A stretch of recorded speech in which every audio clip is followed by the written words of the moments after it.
Good morning, everyone. Tumekunywa chai. I was a Sunday school teacher. And when I was a Sunday school teacher, I used to like responses from my students. So please today act as my young children and just give me responses, yeah? So that I can know I'm talking to um, my fellow parents. Please note, I am not trained as a doctor. I'm just a parent with lived experience. Yeah. So whatever terms I might give wrong definition, daktari and Doreen, tafadhali forgive me. um, so when we started this journey, I think what I can term it is a journey of changed expectations. Um, for parents with children with ASD, how many here have children with ASD? Yeah, and how many children have? How many parents here have children with Downs? Any other disability? Okay, so mainly we are ASD. We if you're like me, you gave birth to a very healthy baby or very healthy babies, right? You walked out of the hospital and you went for your first clinic. Your baby is healthy, right? Hitting all the milestones. So you go to your second clinic, that's fine. Third, fourth, you're okay. You have a healthy baby, right? Uh, then you start noticing something odd. Ah, and you talk to your parents, you talk to people around you, even doctors. As I said, you will forgive me. and and they tell you, don't worry, itakuja. If you are like me, you even start talking, you walk, you hit all your milestones, and you go to, then all of a sudden your child is quiet. You're like, huh, that's weird. You go to the doctors, they're like, it's a boy, you've raised girls. Because, yes, I forgot to introduce myself. I am a mother of three.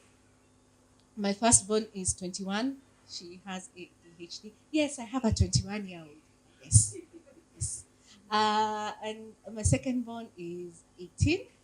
And then my third-born is the reason why I found iZola. He has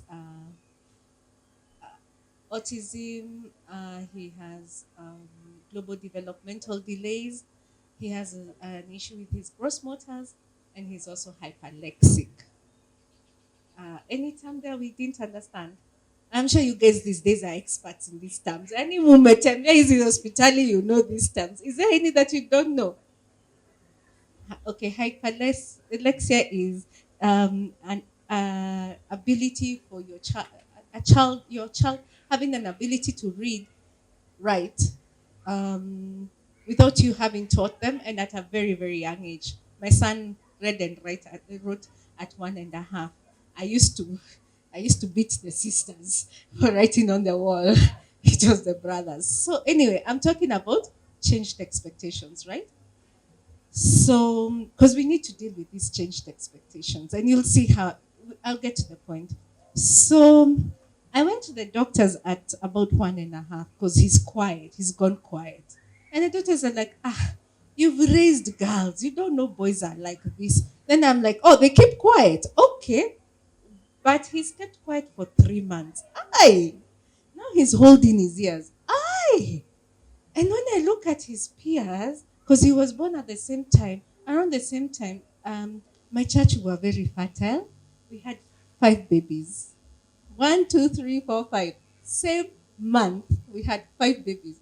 So I'm looking at the other five, the other four. I'm looking at them. I'm like, huh, something is wrong here. Um, Fast forward. Finally, we get our diagnosis. And that's when you're introduced to the word disability. So, unlike children of Downs, unlike children of CP, unlike children who are born with physical disabilities, yours is popped after you have raised a very healthy child who you never knew what this disability is. I don't know if you're like me, but that was the first time to hear autism. Who else had that experience? Your first time to hear the word autism is when your child is being diagnosed. So after you've been diagnosed for your child, now you're sent to a room that Doreen and her friends are in scrubs.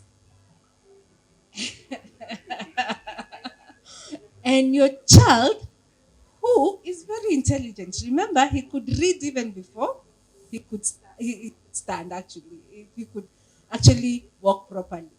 Here he is looking at this and he's read, hospital. He's gone, he's seen a doctor, and then he's gone and seen Doreen and colleagues in scrubs for something called therapy, right? He has figured so far that we come to hospital, we get treated, we leave the doctors there, and whatever they did there, we go back where? Home. And whatever they did there, that was for the hospital, right? So you leave Doreen and all the people who have done for you. Doreen is an OT. Namwonea kwa sababu she's an OT.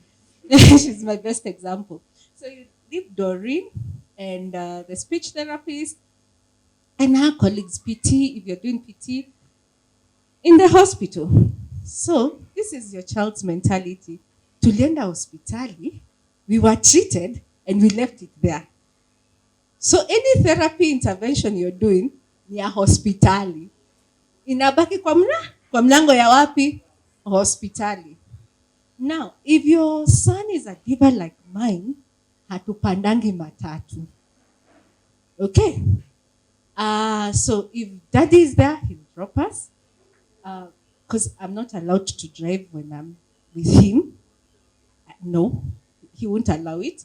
And he will scream that the mother until we get wherever. Since he was a child, I'm not allowed. He's even tried to get off the car to take a walk when I am driving because I am not allowed to drive. So it's either daddy drives us to hospital when he's around, or if he's not around, we take an Uber. So now there's this expense of hospital. Let's count the expenses, right? You've seen the doctor. I think for the diagnosis, I paid about 6,000 to see the doctor I saw at that point, those days. And then for OT, I started paying, it started at 600 in Kenyatta. And then it went up to 950, then it went up to 1,000, 1,600 by the time we were leaving. Okay, so I have spent 6,000, then I have spent 1,600 every week, twice a week. Then I have spent money for Uber, or dad has spent fuel to bring us. And when we go to hospital, remember my child is, are we following this story? Okay, my child is clever. He knows that we go out, we buy something. We have to have a snack for going, and we have to have a snack for coming back. So I can't talk at the house without 200 bob, at least 200 bob to buy snacks. And obviously, because you're trying to keep a diet, you're trying to make sure he's not seeing weeds. So you're going Chezain Chenga with all the kiosks or supermarkets all the way to the hospital, right? Are we together up to now? Are we following this story? Okay. So then we come and get what? Our dear friend who came after now and we all got locked down. COVID. So there is no therapy. So first of all, what I realized, even the skills we were getting to at hospital, we were leaving them at the door. Kwa sababu hizo ni tabia za nini? Za hospitali. We are not taking them home. Why do you want me to go and do what the doctor did to me, at home? So even the skills we were learning, most of them we were leaving them at the hospital. So we were hit by COVID. And when we were hit by COVID, did I tell you I also have ADHD? So I can go down a rabbit hole. So I went down that rabbit hole, led me to Dr. Jane, and Dr. Jane led me to iZola, and I met the beautiful Bobo here. And I remember it was a call to share your information if you'd be interested in online therapy. And I know there were a lot of warnings. Oh, those people just want your data. We were given a lot of caution as the pioneers. But a pioneer, the best thing with being a pioneer is that when you join something fast, you get the creme de la creme. And the other thing is, the other thing is you take that risk. It's a risk that you have to take. And remember, I said, what did I say? Changed expectations when I began, right? So all this time, my expectations were changed that my son is not is not growing up the way he's supposed to be, right? So expectation number one was changed. Expectation number two, I did not know exactly what to do. So I knew doctors are going and OTs are going to sort out my child. Expectation number two, shattered, right? It was changed again. So when I met Bobo, uh, actually we met on, we never even physically met for like 2 years. Is it 2 or 3 years? 2, 3 years. We never actually physically met. So she introduced me to iZola, and still they were trying to make the platform. I remember there were a few bugs I was still trying to debug. But we decided, you know what? I decided, let me go with these guys because they know what, they seem to know what they're doing. So I did the whole intake. And then that's when we met first person I saw my son respond to. And it's because we were at home. That was Moriah. For the first time, my son spoke. After how many years?